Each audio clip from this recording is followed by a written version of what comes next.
第一章誕生。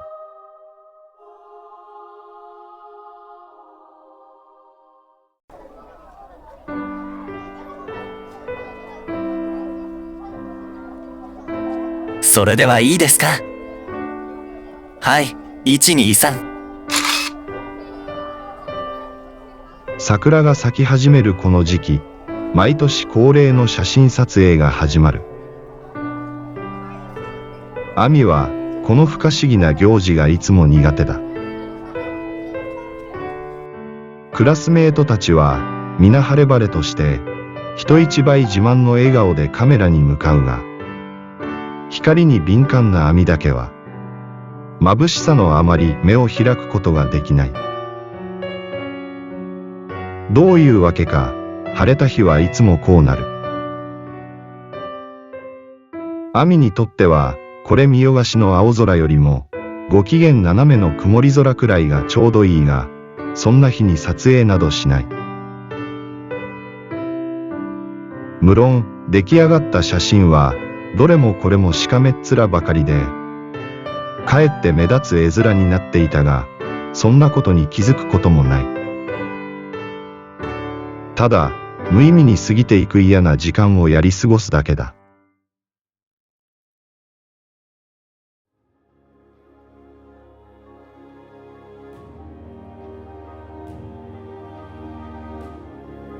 そしてその時間が過ぎると、眩しく輝く太陽を背に、雲の行方をゆっくりと眺め、牧歌的な雰囲気に身を置くのである。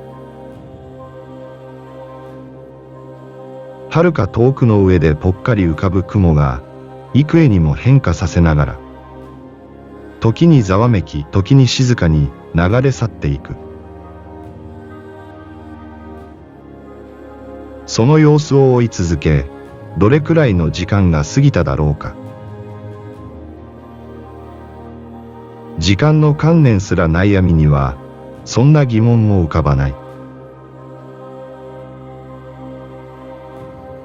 それでも、さっきまでギラギラしていた太陽が、柔らかく穏やかな光を放ち始めると、ざわついた心が、ようやく落ち着き始めるのである。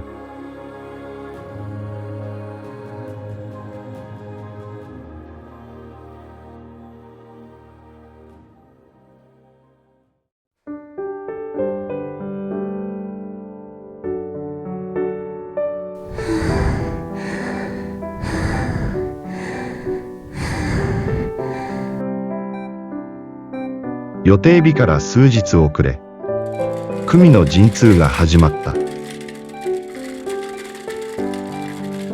体は数ヶ月に及ぶひどいつわりのせいで痩せ細っている。和夫は商売で忙しい久美の体を気遣い、数ヶ月前から神戸に来ていた。は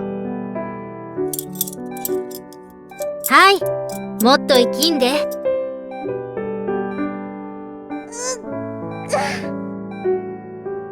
久美は力の限り生きんだ。もっともっと。体はもう限界に達していた。頭が見えた？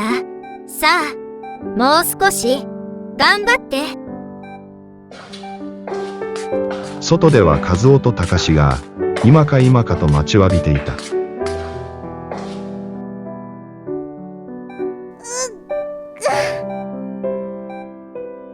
久美は最後の力を振り絞った。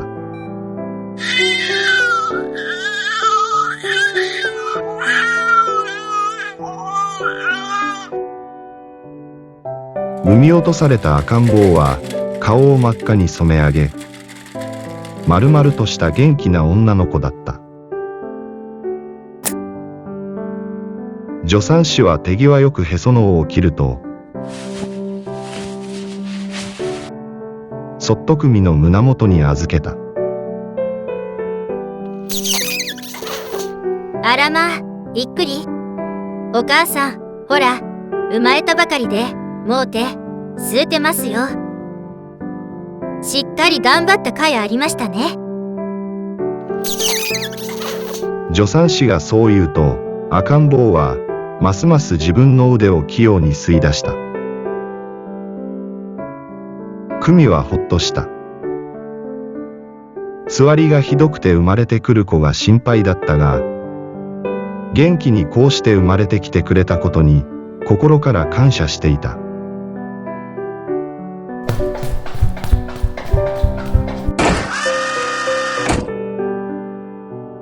外で待ちわびていた二人と、母を恋しがる高明が、分娩室に駆け込んできた。助産師に抱きかかえられた赤ん坊を見た二人は驚いた。看護師が言っていた通り、体重は優に3000グラムを超えるほど、元気で丸々と太り、痩せた久美の体からは、想像もできないほど、立派な体格だった。高志は初めて生まれた娘に心躍らせ、和夫は久しぶりの孫娘に喜びを隠せなかった。和夫はすぐに田舎で心配しているみゆきに連絡を入れ、無事生まれたことを報告した。母子ともに無事出産できました。ありがとうございました。みゆきは仏壇の前で手を合わせた。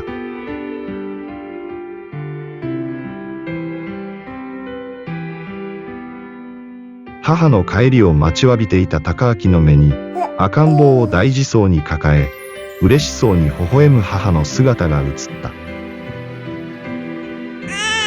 お母ちゃん、その子どっかに置いてきて。僕、今日、ここでお母ちゃんと寝るから。聞き分けの良い高明が、いつになく吐き捨てるようにそう言った。高明、お母ちゃんも一緒に帰りたいけど、まだ帰られへんねん。そしたら、いつ、帰ってくるの？高明は泣きそうな顔になった。ごめんな、高明。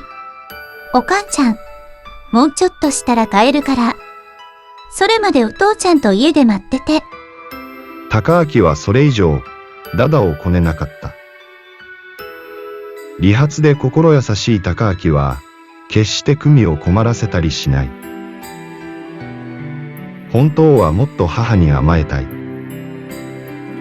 寂しい思いを、その小さな胸にぐっとしまい込むと、見送る久美を何度も振り返りながら、高志と共に家に帰っていった。